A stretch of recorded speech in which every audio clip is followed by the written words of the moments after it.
Hello guys! So today, dumating na yung order ko from Shopee na Fujidenzo personal ref na 2 doors.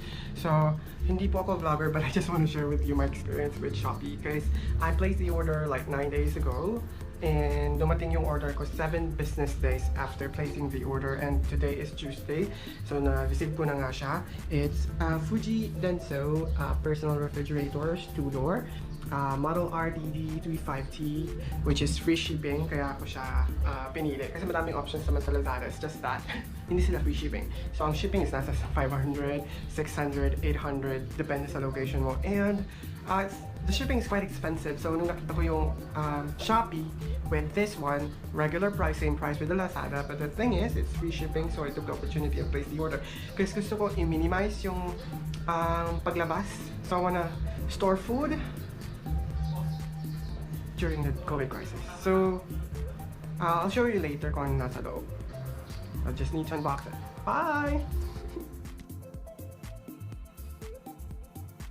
So yun guys, hindi pala siya ganun kahirap buksan. So ito, first time natin siyang bubuksan. So we have here like a blue tray that we need to remove. And this is the freezer. Ayun.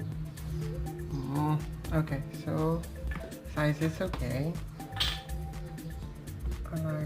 I like the color. Yeah. Just remove this one.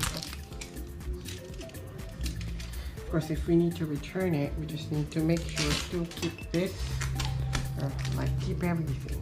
Keep the styros, keep this blue stick, blue tapes, and all.